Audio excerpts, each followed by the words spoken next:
Summer Hit Parade, starring Frank Sinatra. Who knows what evil lurks in the hearts of men? And now, Smile a While with Lorenzo Jones and his wife, Belle. Here's the Manhattan merry-go-round that brings you the bright side of life, that whirls you in music to all the big night spots of New York town, to hear the top songs of the week sung so clearly you can understand every word and sing them yourself. This is the golden age of radio. I'm Dick Bertel, and tonight we'll take you on another audio excursion back to radio's formative years. You'll hear the programs that made the era golden, and meet people who made those broadcasts a reality. The Golden Age of Radio is brought to you by WTIC Radio and Cromwell Savings Bank. Now here is your host, Dick Bertel. Good evening, and with me once again is radio collector historian Ed Corcoran. Well, hi, Dick. It's nice to be here again, and we have another famous guest tonight. We have maybe a little bit different guest. We've had a lot of actors lately. Now we're going to have a playwright, an author, and a man who did a lot of adaptations of some of the better shows on radio. Dick, I'd like to meet Robert Anderson. It's a pleasure to have you with us, one of the most renowned American playwrights, Robert Anderson, who lives in Bridgewater, Connecticut. Good to have you here, Bob. Good to be here, Dick. And we're going to go back to some days long before Tea and Sympathy and some of the marvelous shows that have made so much of a success on the Broadway stage. We're going back to the days of radio tonight. This is where you got your start as a writer, really, where you began to develop your craft. It is. It's one of my favorite media, and I learned a great deal from radio writing because you had to be right up there. The casts we had were people like Gary Cooper, Humphrey Bogart, Helen Hayes, Monty Clift. And week after week after week, you'd have to, get it up. Monday rehearsal, Wednesday rehearsal, Sunday rehearsal.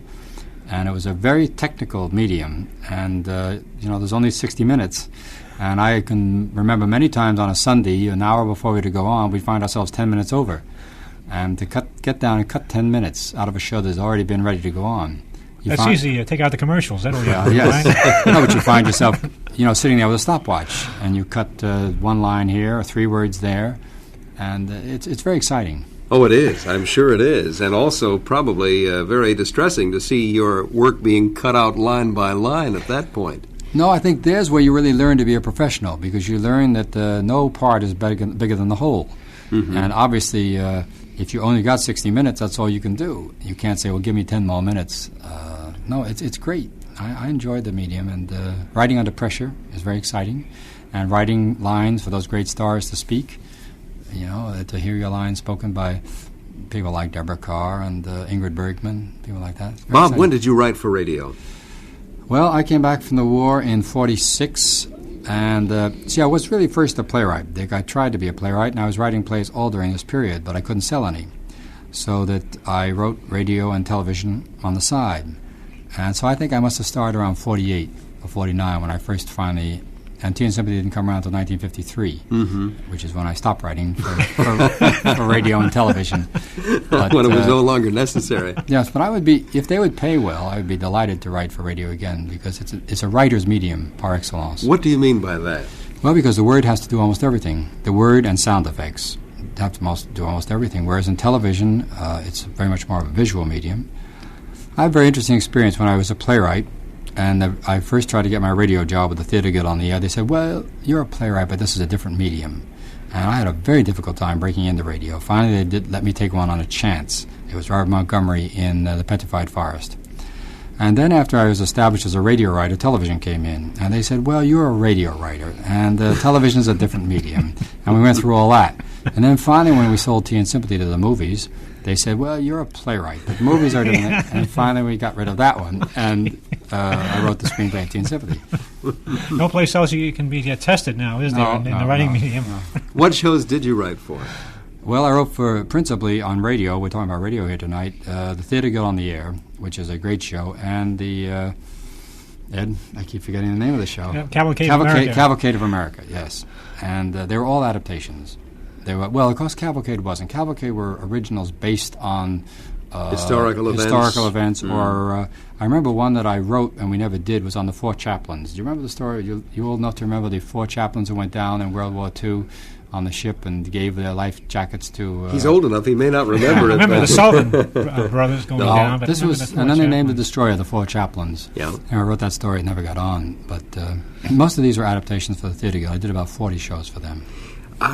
Doing the Cavalcade of America series, though, would seem to me you'd have to do a great deal of research if you were going to write about a particular historical figure. Yes, you would have to. And I'm not basically a very good reporter. I'm not a good researcher. And most of my theater work has been things that are very close to home. And I didn't particularly like research. So maybe that's why I didn't do too much of it. Whereas in the Theatre Guild was largely adaptations of books and plays and movies that were already there. How do you begin to adapt a book, a 300-page book, into an hour-long radio program? Yeah, especially Dickens. You did several Dickens shows. David Copperfield, Oliver Twist. Well, basically, my knowledge as a playwright was helpful. You find out what the essential story is. Every play, every novel, every play has a spine, what you would call a spine, the central dramatic action, its progression from the beginning to middle to end. And you find out what that is, if you can find it. It's not always easy, because some novels don't have it. That's why novel writing is easier to write. Novels are easier to write than plays, because it doesn't require, they can wander all over the place. But a play and a radio show have to have a spine, it's basically who wants what, oddly enough. Almost every good dramatic story comes down to who wants what are the obstacles, what steps will they take to overcome them. So it requires several readings, first of all, to discover the spine, and then to figure out, as in David Copperfield, how you can cram it all in. But that was an extraordinary production. The David Copperfield was a Christmas show, and we had Richard Burton playing young David, and we had Cyril Ritchard, Basil Rathbone, Boris Karloff, you name it. We had practically every English star of the English theater at that time. It was a beautiful show. I wish that the Theatre Guild would somehow to find a way of reissuing these records. They'd be terrific to have. Oh, they really would. Yeah. How did you feel as a young man? You were in your late 20s, maybe 30 years of age, writing for stars of the caliber of the ones you've just mentioned. Yeah, it's slightly scary, Yeah. and that's why I say it made a pro of you very fast, because you could practically see Helen Hayes grimace over a line, and then you didn't need to be told that something was wrong. It was a very great experience, because playwrights do not really know how their plays are until they hear them aloud. I've heard so many times people say to me, "Can't you tell a bad play, or can't you tell that line was no good?" Well, sure, if you've been at it long enough, you can. But I found at the beginning of every season, I had a lot to learn. And then by the end of the season, my dialogue would have sharpened, it would have become more terse and more dramatic. But the first show of every season, I'd sit there with a blue pencil at the first rehearsal saying, "How did I ever let this run on so long?" But it was a great experience, and it gave me a great sense of confidence. Also, I met a very terrific woman by the name of Deborah Carr in a show I did called Remember the Day, a play by Philo Higley. And when I wrote Tea and Sympathy, I wanted Deborah in the part, and it was her greatest part. She did it. We'll talk more with our guest in just a moment. Ed, is it possible to hear a portion of Cavalcade of America? That'll take us back a few years. Well, I have several, but I don't have any that Bob happened to write. But can we do one anyway, just to give people an idea what the series was about? I think that would be a good idea. With Raymond Massey, called Wire to the West. It was about Western Union and how they get started. Cavalcade of America. The DuPont Company, maker of better things for better living through chemistry, presents Raymond Massey in Wire to the West on Cavalcade of America. And here is Raymond Massey.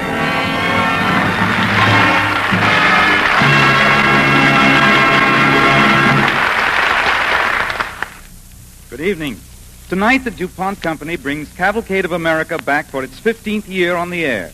I've been here many times before in many roles, and on this opening night, I'm here in a new character, Hiram Sibley, a man whose work has touched the lives of every man and woman in America. And here's the story.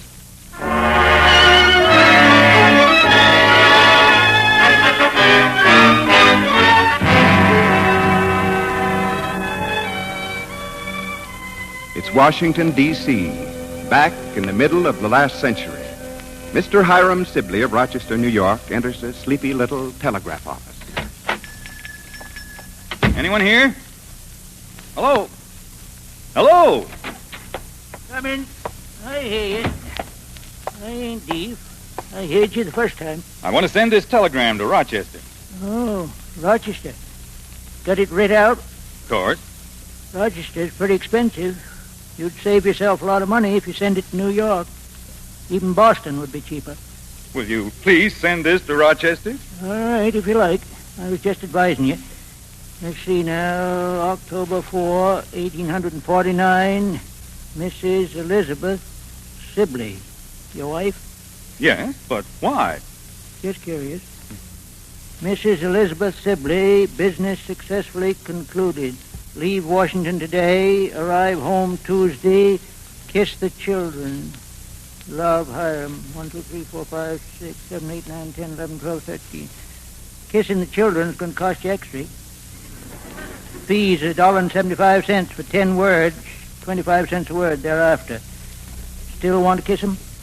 Of course. That'll be $2.50. There you are. When will it arrive? Well, I'd say it's got a pretty fair chance of arriving in Rochester early Wednesday morning. But I'll be there myself on Tuesday. Yeah, so you will. Well, wouldn't that be nice? Your wife won't have to bother going down to the telegraph office to get the message. You can pick it up yourself.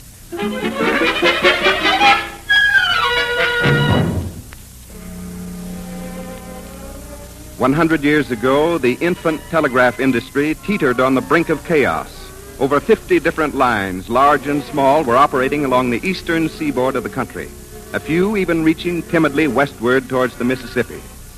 But it was progress without pattern. Messages more often than not failed to get through. Rates were raised and lowered without reason, without warning. And that was a bare 100 years ago. I tell you, Hiram, it's a tremendous opportunity. You've just got to come in with us. Build another telegraph line. Judge Selden, seems to me the country is overstocked with telegraph lines already. And they're all of them bad. Oh, Elizabeth. Mrs. Sibley. Oh, sit down, please. You go right ahead with your talk. I'll pour the coffee. Well, Hiram, can I count you in? I don't see it, Judge. You don't? No, it seems like a ridiculous venture, at least at this time. Right after Morse invented the telegraph, every Johnny and his cousin Mary began building telegraph lines. Result is that the country is suffering from a bad case of telegraphitis. But, Hiram, the country's growing, and the telegraph will grow with it. Maybe so. Maybe when the men who run the telegraph industry begin to get some idea of what the public expects, what it wants, maybe then it will amount to something. Well, I must say I'm disappointed in your reaction, Hiram. That's the way I feel about it, Judge. As things stand now, I want no part of the telegraph. Well, then I suppose there's no use taking up more of your time. I'll be getting on. Oh, but you will stay and have some coffee. Sorry, afraid not, Mrs. Sibley. It's late. It's past my bedtime. No hard feelings, Judge. Oh, of course not. Won't change your mind, Hiram? No. Well, good night. Good night, Judge. Good night. That surprises me. The judge is usually so sound in his business judgment, but this wild scheme telegraph, I don't see it. I think I'll sit and read in the parlor for a bit, Elizabeth. Have you seen that book I was reading? The Federalist Papers? Uh-huh. Oh, I put it on your desk in the study. Is it an interesting book? Very interesting. The arguments of Hamilton and Madison and some of the other great statesmen of the time for the need of a strong national government. You wouldn't think they had to fight for the Constitution, argue for it, but they had to. They had to show that the country would never get anywhere as long as the states kept apart, each rivaling the other. They showed that the only way the country could survive was with a strong central authority. Seems to me, Hiram, that that's just what the telegraph companies need. Yeah? Well, isn't that right? You mean some central authority? Well, something to bring them together so they can serve the people efficiently. So they can give the country what it needs, a responsible, dependable, cheap way of sending messages across the country. Yes. Yes. Well, I'm going up to bed. Good night, dear. Good night.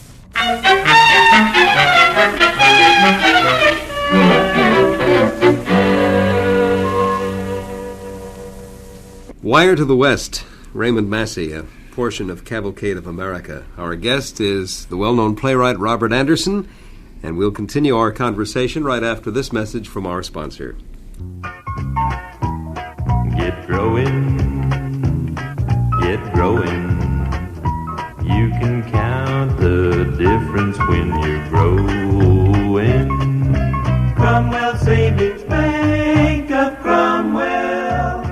The person who saves regularly guarantees his own bright future. Cromwell Savings Bank offers 6 convenient savings plans for their customers, including a 6-year certificate of deposit with a $1,000 minimum. These 6-year certificates of deposit pay an annual rate of 7.75% with an annual effective yield of 8.17%. Visit Cromwell Savings Bank and plan now for your future. You grow more with us. Cromwell Savings Bank of Cromwell. Cromwell Savings Bank, member FDIC, where all deposits are insured up to $40,000. Bob, let's get back to Theater Guild on the Air. First of all, you were mentioning earlier about Deborah Carr. You didn't meet your wife, Teresa Wright, by any chance through the Theater Guild on the Air, did you? No, she did a show that I wrote, strangely enough, and we often commented later that we just didn't happen to meet on that show. I'm sure we met, Dick. I mean, it wasn't a question of not meeting, because I sat in on all the rehearsals, and I was sitting right there in front of them. But she had a way, as I remember now, of darting out after each rehearsal. Mm-hmm. She didn't linger around, and she didn't go to lunch with the cast, which most of them did. She had a friend or somebody or other that I remember she was always away. But we did meet. She did Trilby with Rex Harrison, the old Svengali story. And that's how you met? No, we didn't meet. Well, no, I said I didn't happen to meet him. How did you actually meet him? Might as well hear the whole story now. We've got it out of the bag. Would you really like to know? Yeah, I really would love to know. I want to tell you wouldn't believe it. And I would never dare write the story. Get ready to weep. Okay. My first wife was dying of cancer, and a very dear friend of mine by the name of Martin Manulis and his wife, Ed, you remember Martin Manulis was the producer of Playhouse 90, and his wife understudied Deborah Carr in Tea and Sympathy. And Mrs. Manulis was pregnant. And she came to my wife's bedside, I'd say the last month or so, and she said, "Phyllis, I'd like you to be the godmother of my baby, which I'm expecting." And Phyllis said, "I have 14 godchildren," and she says, "Bob has none." And I was standing at the head of the bed, and so Katie Bard Manulis naturally turned to me and said, "Well, will you be the godfather?" She was stuck. She couldn't do anything about it. So I said, "Sure, I'd be delighted to." And my first wife died, and about a year later, I went to California to write a movie and also to attend the christening. And Teresa was the godmother. And that's how we met. Oh, that's a great story. It's a story, as you said, that... I wouldn't dare write it. No one would believe it. No.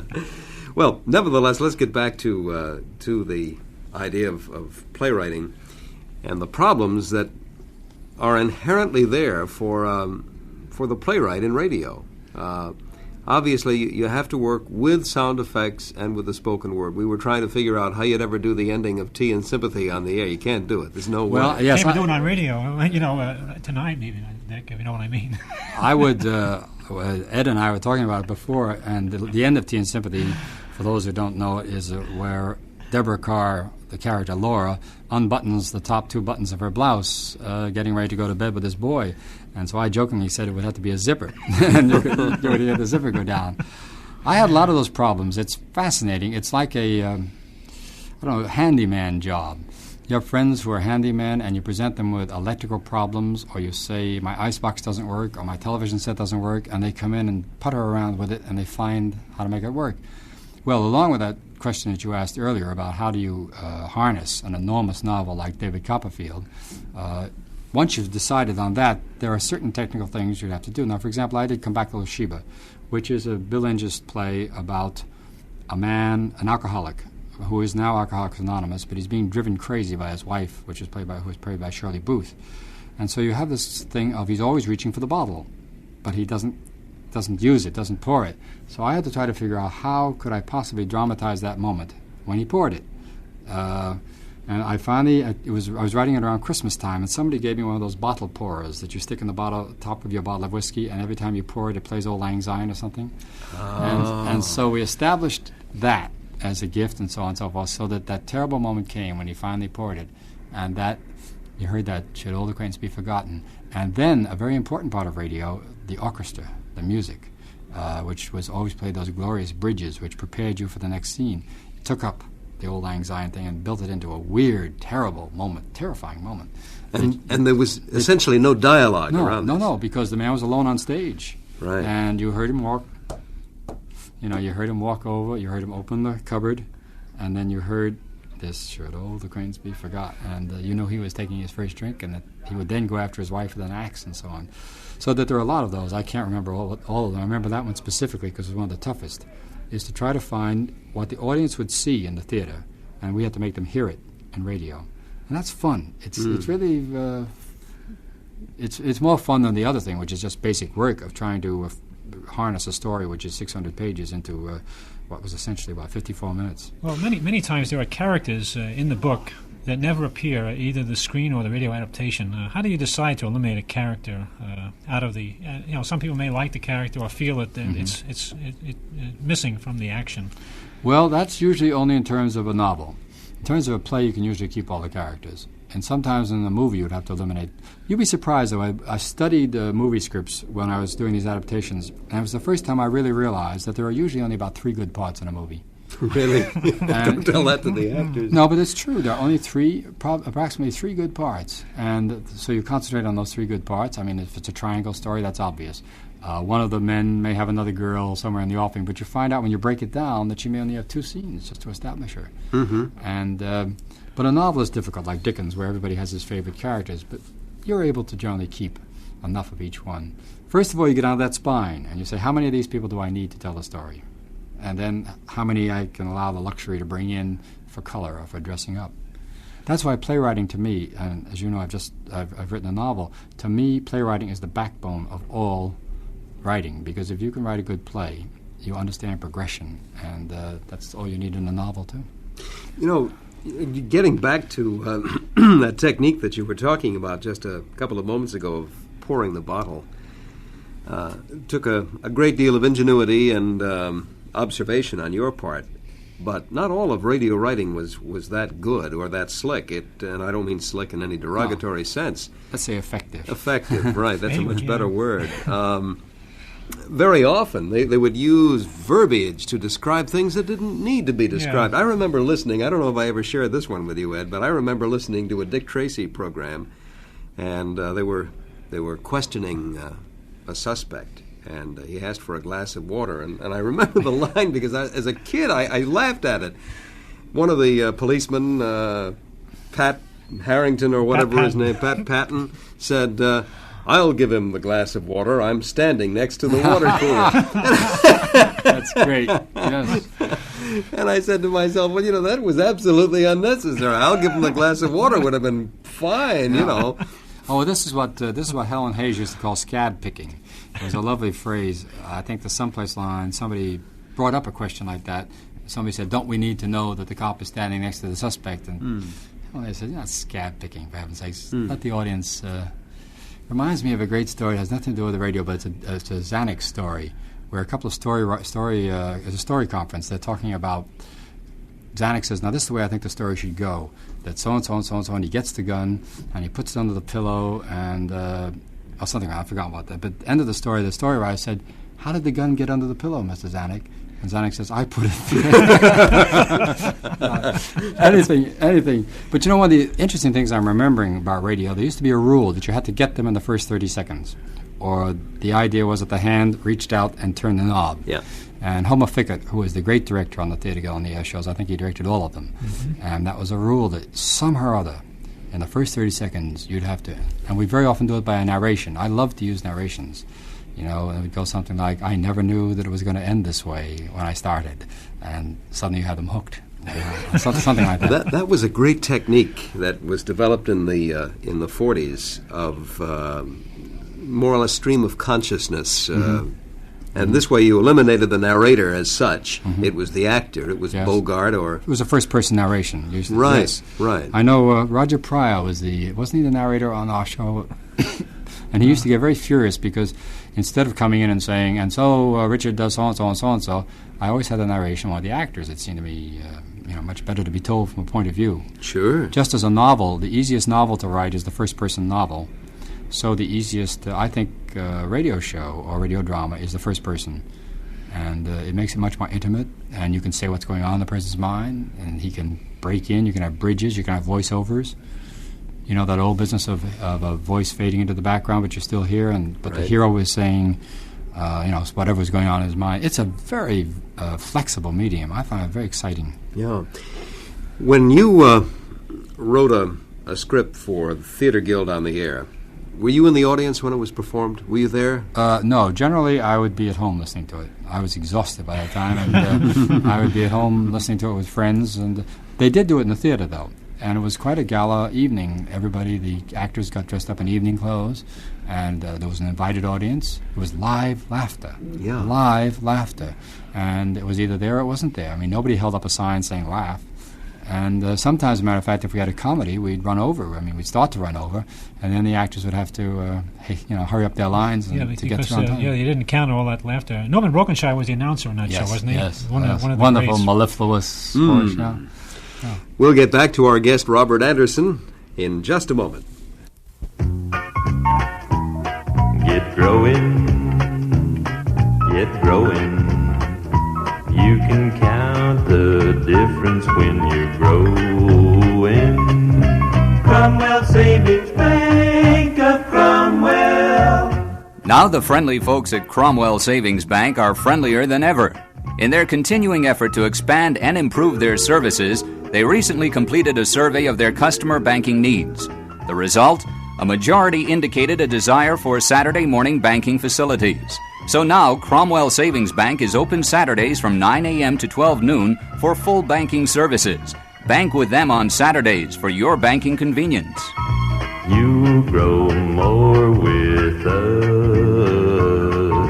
Cromwell Savings Bank of Cromwell. Cromwell Savings Bank, member FDIC, is open Monday through Wednesday, 9 to 3, Thursdays 9 to 5, Fridays 9 to 7:30 p.m., and now Saturday mornings 9 to 12 noon. Robert Anderson is our guest, well-known playwright, having written so many plays, the most famous of which, I guess, is Tea and Sympathy. And I sang for my father. I never sang. I never sang for my father. Yeah. And, there we were talking when we did my daytime radio show about that, Bob, and there was a situation where you, as the playwright, had the final word, and you were convinced that the closing scene built to a climax, and others around you weren't so convinced. Yeah. That was a very exciting time. It's the only time I've ever done that, incidentally, because generally my scripts are in fairly good shape when we go into rehearsal. You hear about these terrible stories of people in New Haven dying, rewriting in the Taft Hotel, and that the lampshades are made of old playwrights' skins, and so on. I never had that experience, fortunately or unfortunately. Maybe there were some of my plays that could have been vastly improved had we done it. But then I never sang my father. I tell a story generally, as this morning, when somebody says, are these stories fiction or fact? And the first draft, or the draft that finally went into rehearsal, if I never sang my father, it was pretty much all factual in terms of my life with my father. As a middle-aged man, my father is a quite old man. But the play failed to build to a climax. And Hal Holbrook was playing it, and Lillian Gish, and my wife, Teresa, and the director, Alan Schneider. And they all kept saying, it doesn't build. And I kept saying, but that's the way it was. That's the way it's going to be. Finally, they did a run-through for me about 2.5, 3 weeks into rehearsal, just before we were going to open in Philadelphia. And I saw for myself that it didn't build, and I wondered what to do. So I went back. It was very near Christmas, and I went back to my study, and I turned out all the lights, as I said, and turned on that one light on the desk. And I said, okay, Dad, let's have that scene we never had. And knowing my father and knowing myself, I wrote a scene which we might have had of confrontation, where we tore each other to bits, and brought it back. They threw their arms around me and said, gee, that's the scene. And it's the scene that made the play. Yeah. And it's the scene that made the movie. But that's why, and the point I think I was making this morning was it's a truer scene than many of the real scenes. And so when people say to me, well, that's a made-up scene, I said, sure, it's a made-up scene, but it has more truth in it. Picasso had a great line. He said, lies that tell the truth. That's what art is. He described lies that tell the truth. And that scene was a lie in the sense that it never happened, but it was the truth in the sense that that's what might have happened or would have happened. Did this live audience that we're talking about ever disrupt a play through through laughter at a point where they shouldn't laugh. Let's say you're doing a dramatic theater guild on the air, and something is amusing. Perhaps a sound effect becomes amusing. Did that ever destroy the mood for you? I'm trying to think. You see, we have the beautiful thing in the theater where we play 3 weeks on the road or 4 weeks on the road, or maybe even New York before we open, so that any of the strange things which we thought were very dramatic, which are really funny, we can weed out. I think we used to have an invited audience on the Theater Guild show in the afternoon for the dress rehearsal, so that if anything did, sometimes something you never foresee crops up and makes an audience laugh. But I don't remember it as ever disturbing it, no. But that could be. It happens in the real theater all the time. Yeah. Oh, you either get too dramatic, or where it gets too theatrical and the emotion is not underneath it, then an audience tends to laugh out of self-protection.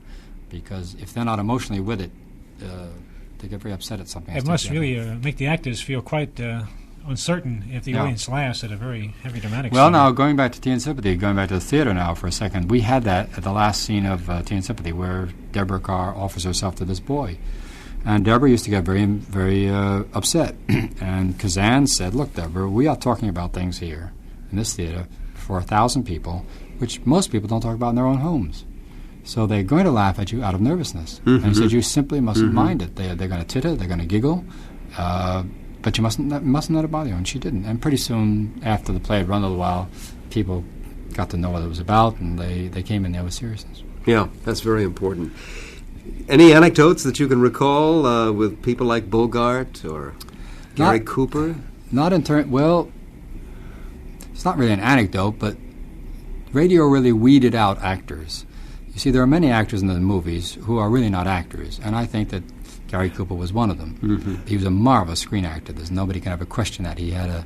But it's a totally different technique. And Gary Cooper played this most difficult part opposite Shirley Booth, who originated the part in Come Back, Little Sheba. Sidney Blackmer played the Gary Cooper part, or Gary Cooper played the Sidney Blackmer part.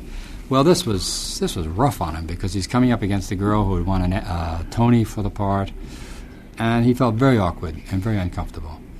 And they have to stand there, and read lines. And you see, in the movies, you don't have to do that. I mean, you do 2 lines at a time. Or he could always say, my wife, who did 3 movies with Gary Cooper, prior to the Yankees, and I've forgotten what the others are, but that was the most famous, said that there was very often a script consultant who worked along with the scriptwriter and said, Mr. Cooper would say that, Mr. Cooper wouldn't say this, or couldn't say this, or whatever. And this was a very complicated part in Come Back, Little Sheba, and it was just very, very rough for him. And he had to be helped, because you're on your own for 54 minutes. There's nobody, you can't say, we'll do that over again. There was no tape. This was live from the Belasco Theater, the Theater Guild on the air. And you couldn't make any mistakes.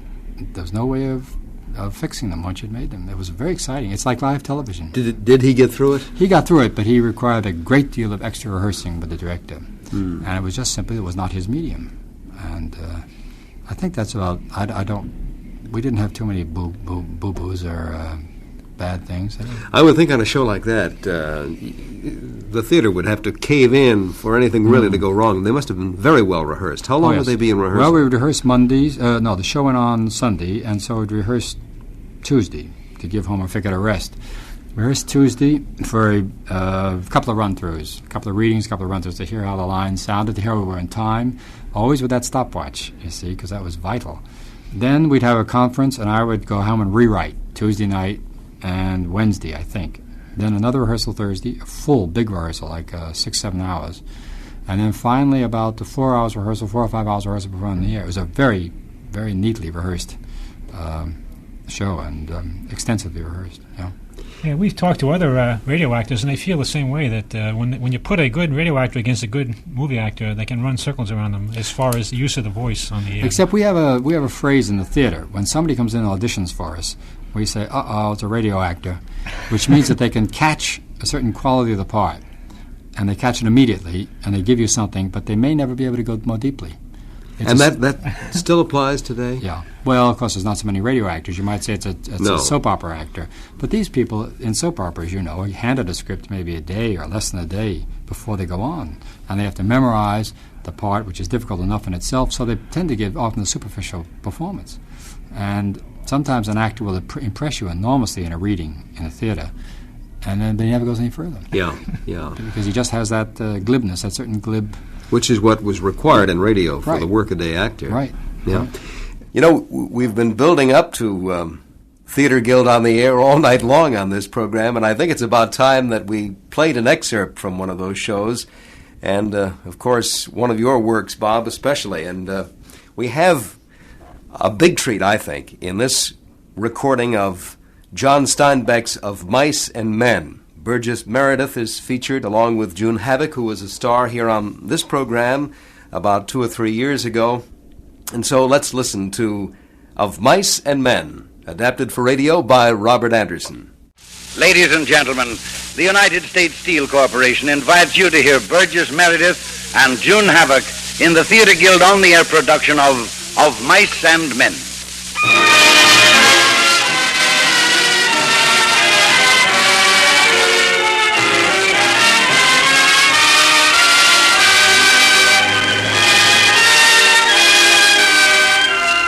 Every day, everywhere, you are served by products of steel.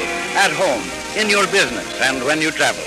The trademark of United States Steel, USS, on any steel product is your guide to quality steel. And now here is Roger Pryor speaking for the Theater Guild, one of America's foremost theatrical producers.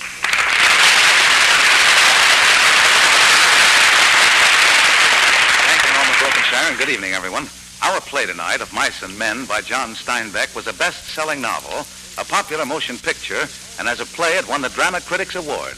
Our stars tonight are Burgess Meredith, who recreates his motion picture role of George, and June Havoc, who plays Curly's wife. George Matthews, currently appearing in the Theater Guild stage success The Silver Whistle, is featured as Lenny, the big man with a child's mind, and John Hamilton plays his original stage role of Candy. We raise the curtain on Of Mice and Men, adapted for radio by Robert Anderson.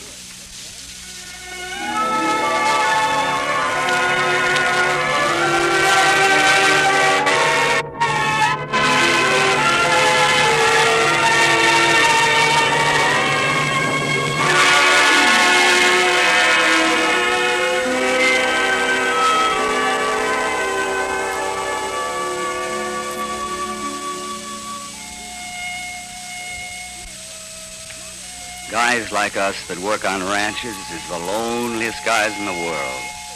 They ain't got no family. They don't belong no place. They ain't. Now, what am I doing? Talking to myself, just the way I always talked to Lenny. Maybe even when he was with me, I was talking to myself. How it was going to be different with us. How we was going to have a little house of our own and some land and those rabbits. Yeah, he always knew when I was talking about them rabbits, the dumb ox. Like that night sitting on the bench up in Weed. Tell me, George. Tell me like you done before. Tell you what, Lenny? About the rabbits. Look, Lenny, I not only got to look after you like you was a kid, I got to keep telling you the same story over and over again. Go on, George. About the place and the rabbits. Okay. Now, someday soon, we're going to save enough money to have a little place of our own. Wait a minute, Lenny. What do you got in your hand? I ain't got nothing, George, honest. Come on, you give that to me. It's only a mouse. A mouse? Just a dead mouse. Well, you killed it, didn't you, Lenny? Can't you get it through your thick head that you got hands like sledgehammers when you touch something? Here, give that to me. I was just petting it while we were sitting here. It was nice and soft. You give it to me. Oh, don't throw it away, George. Don't throw it away. Oh, gee. Stop blubbering. Oh, Lenny, I didn't throw it away just for meanness. You broke it, petting it with those hands of yours. There was a lady who used to give mice to me. Don't you even remember who that lady was? No. Well, you can't remember anything, can you, Lenny? That was your aunt, and she stopped giving them to you because you always killed them. They were so little. I'd pet them, and pretty soon they'd bite my finger, and then I pinched them a little bit, and then they was dead because they were so little. Well, Lenny, can't you ever realize the size of you? Look, hold out your hand next to mine. See that? It's twice as big as mine. I wish we'd get the rabbits pretty soon, George. They ain't so little. Tell me, George, Tell me like you done before. All right, Lenny. Guys like us that work on ranches is the loneliest guys in the world. They ain't got no family. They don't belong no place. They come to a ranch, they get a little money together, then they go into town and blow it. And the next thing you know, they're working again in some other ranch. They ain't got nothing to look ahead to. Now tell how it is with us, George. You know, Lenny, I've been telling you this most every day now since we've been traveling and working together. Tell it again, George. Well, with us, Lenny, it ain't lonely, because I got you to look after me, and you got me to look after you. That's right. And we're going to get us a job on a ranch here tomorrow, and then we're going to save our money, and we're going to get a little farm. With rabbits. Yeah, with rabbits. We got a future. Yeah, Lenny. If you can stay out of trouble on our next job, we got a future.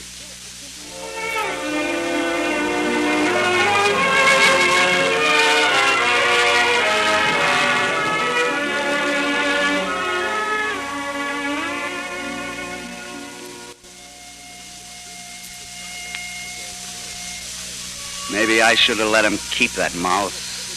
If I had, he wouldn't have touched that dress. That red velvet-like dress on the girl who was standing next to us looking in the store window.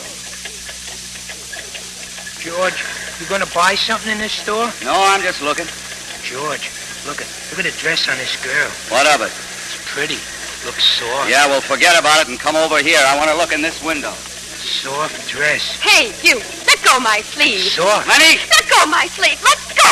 Help! Hey, Lenny, let it go. Let go of it. Let go, do you hear? George, you hit me. I didn't mean nothing wrong. What's the matter? Now, run, Lenny. They'll be after you in a minute. Come on, Lenny, run!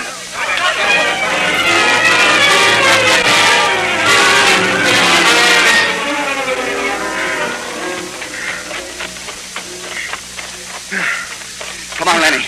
Jump down in the ditch. Keep down. I guess we shook them all. George, I didn't mean anything wrong, George. Yeah, all the time it's something you don't mean. Why did you touch her dress? It was soft. Well, if they ever found you, they'd lynch you, they'd shoot you. Now, how'd you like that? George, you wouldn't let them, would you? What could I do about it? You're nothing but trouble, Lenny. A big ox like you, and you're nothing but trouble. I don't know why I'd stick with you. If I was alone, I could... Oh, forget it. Well, we'll get a ride south tomorrow and see if we can't get us a job on a ranch in Lower California. George. What do you want? I'm sorry.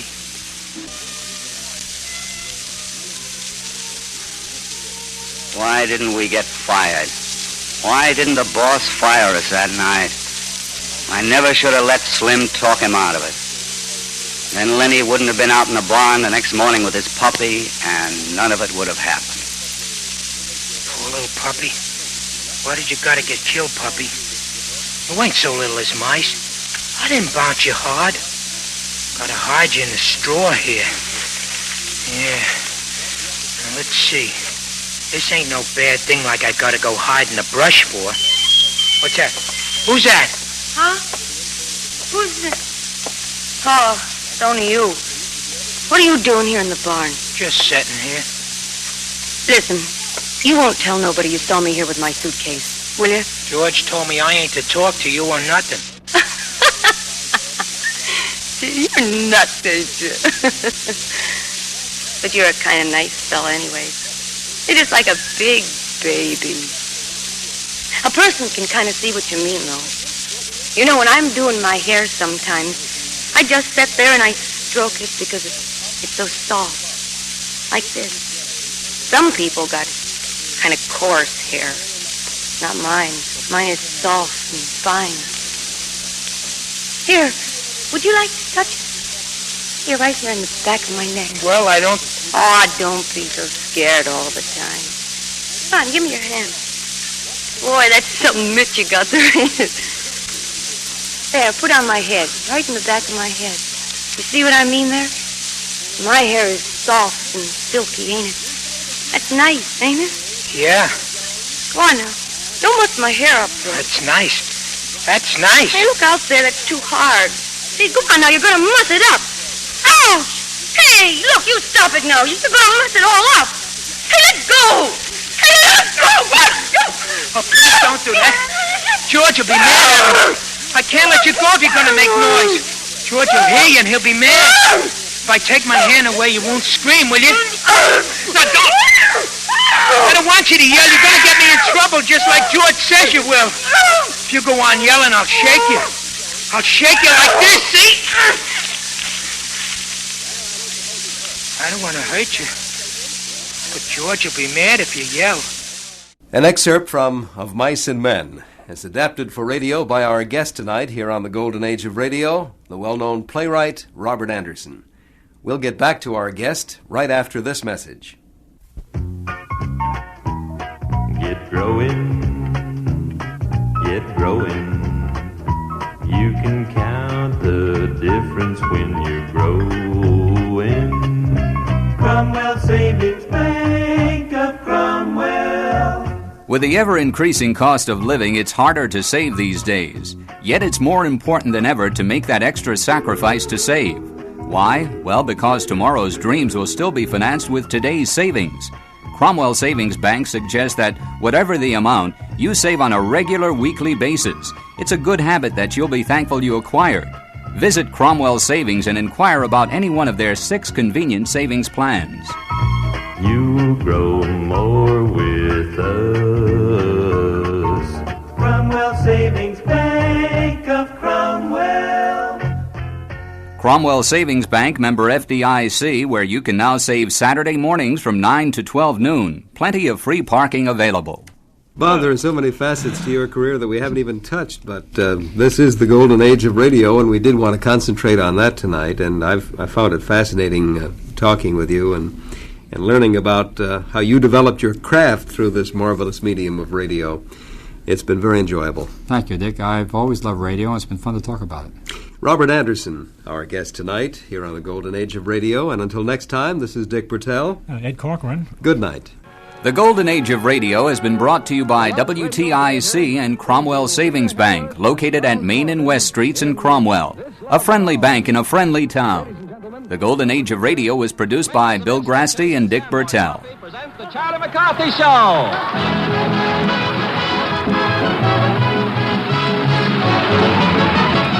This is Ken Carpenter, ladies and gentlemen, greeting you from Hollywood, California. On behalf of Edgar Bergen, Charlie McCarthy, Mortimer Stern.